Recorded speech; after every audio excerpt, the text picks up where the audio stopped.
Compassion is the basis of morality. Arthur Schopenhauer. Have you ever set a goal for yourself, only to feel crushed by the sheer weight of what you expect? Maybe you wake up in the morning already anticipating a list of things you should achieve, standards you should meet. It's hard to explain, but sometimes the expectations you hold for yourself feel less like encouragement and more like invisible chains. Maybe you notice it when you look at your to-do list, and instead of possibility, you see disappointment waiting to happen. Or perhaps you carry a quiet, persistent anxiety that if you fall short, even a little, you'll somehow let yourself down in a way no one else could. Why do these self-built expectations feel so overwhelming? And does it have to be this way? Schopenhauer, the philosopher who wrote so much about the inherent struggle in life, saw things with a certain honesty. For him, much of our suffering came from the inner pressures, the never-ending striving, the pull of desire, the voice in our heads urging us to be better, faster, more complete. But Schopenhauer saw this not as a personal flaw, but as a universal human wound. The suffering born from wanting, and the pain of measuring ourselves against an imagined ideal.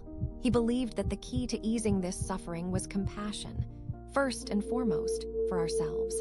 Instead of viewing our moments of overwhelm as failure, Schopenhauer invites us to see them as a sign that we are human, that we are feeling, that we long for meaning and connection, even inside our own hearts.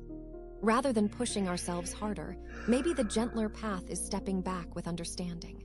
When you feel buried under your own expectations, Schopenhauer might suggest, notice the suffering.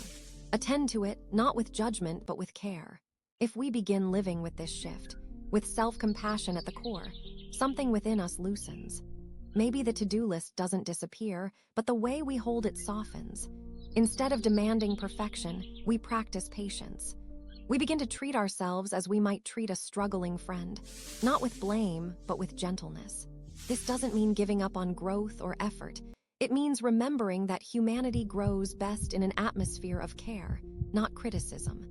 Small changes emerge, pausing instead of pushing, offering yourself kindness when disappointment arises, letting yourself rest, not out of defeat, but out of wisdom.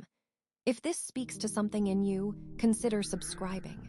I'm building a quiet corner of the internet for people like us, people asking harder questions, healing deeper wounds, and finding their way forward.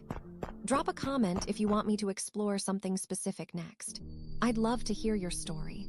So, if you feel overwhelmed by your own expectations today, remember, you are not alone in this. The pressure you feel isn't proof that you're failing. It's a sign that you care deeply about living well. You don't have to fix everything all at once. Compassion, especially for yourself, is not weakness. It is the beginning of real moral courage. Thanks for giving this space in your day. Take care of yourself. I'll see you in the next one.